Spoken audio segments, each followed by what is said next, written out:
पुराण के अनुसार यह भी कहा गया है कि भगवान हरि ने वामन रूप में दैत्य बलि के यज्ञ में 3 पग दान के रूप में मांगे।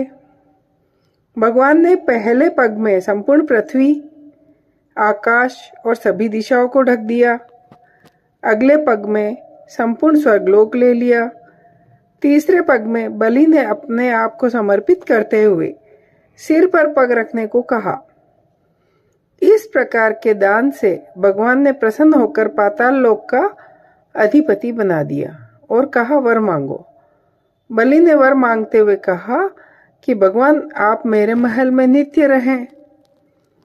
बलि के बंधन में बंधा देख भगवान की भार्या लक्ष्मी ने बलि को भाई बना लिया और भगवान से बलि को वचन से मुक्त कराने का अनुरोध किया।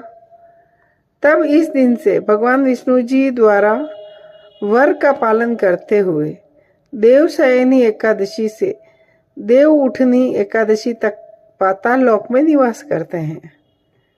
इस एकादशी को सौभाग्य की एकादशी के नाम से भी जाना जाता है।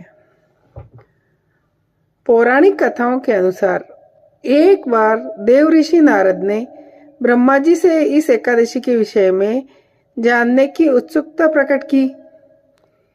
तब ब्रह्मा जी ने बताया, सतयुग में मानधाता नामक एक चक्रवर्ती सम्राट राजा राज्य करते थे।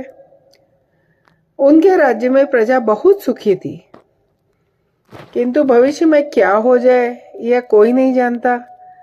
अतः वे भी इस बात से अनभिज्ञ थे कि उनके राज्य में शीघ्र ही भयंकर अकाल पड़ने वाला है। उनके राज्य में पूरे 3 वर्षों तक वर्षा न होने के कारण भयंकर अकाल पड़ा। इस दुर्भिक्ष से चारों ओर त्राही त्राही मच गई। धर्म पक्ष के यज्ञ, हवन, पिंडदान, कथा, व्रत आदि में कमी हो गई। जब मुसीबत पड़ी तो धार्मिक कार्यों में प्राणी की रुचि कहाँ रह जाती है। प्रजा ने राजा के पास जाकर अपनी वेदना सुनाई। राजा तो इस स्थिति को लेकर पहले से ही दुखी थे। वह सोचने लगे कि आखिर मैंने ऐसा कौन सा पाप कर्म किया है जिसका दंड मुझे इस रूप में मिल रहा है। फिर इस कष्ट से मुक्ति पाने का कोई साधन करने के उद्देश्य से राजा ने सेना को लेकर जंगल की ओर चल दिए। जहाँ विचरण करते करते एक दिन वे ब्रह्मा जी के पुत्र अंगिरा ऋषि के आश्रम में पहुंचे और उन्हें साष्टांग प्रणाम किया। ऋषिवर ने आशीर्वचनोपरांत कुशल क्षेम पूछा।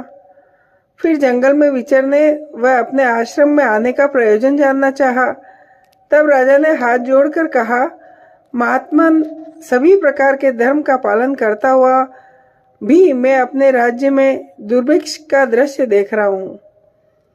आखिर किस कारण से ऐसा हो रहा है? कृपया इसका समाधान करें।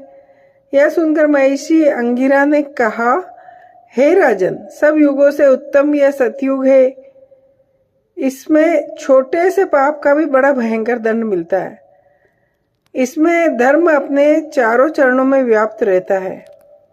ब्राह्मण के अतिरिक्त किसी अन्य जाति को तप करने का अधिकार नहीं है, जबकि आपके राज्य में एक शूद्र तपस्या कर रहा है। यही कारण है कि आपके राज्य में वर्षा नहीं हो रही। जब तक वह काल को प्राप्त नहीं होगा तब तक यह दुर्भिक्ष शांत नहीं होगा। दुर्भिक्ष की शांति उसे मारने से संभव है, किंतु राजा का हृदय एक नर अपराध शूद्र तपस्वी का समन करने के लिए तैयार नहीं हुआ। उन्होंने कहा, हे देव, मैं उस निरपराध को मार दूं, यह बात मेरा मन स्वीकार नहीं कर रहा है। कृपा करके आप कोई और उपाय बताइए। महिषी अंगिरा ने बताया, आषाढ़ माह के शुक्ल पक्ष की एकादशी का व्रत करें। इस व्रत के प्रभाव से अवश्य ही वर्षा होगी। राजा अपने राज्य की राजधानी लौट आए और चारों वर्णों सहित पद्मा एकादशी का विधि पूर्वक व्रत किया। व्रत के प्रभाव से उनके राज्य में मूसलाधार बारिश हुई और पूरा राज्य धन धान्य से परिपूर्ण हो गया। जय हो।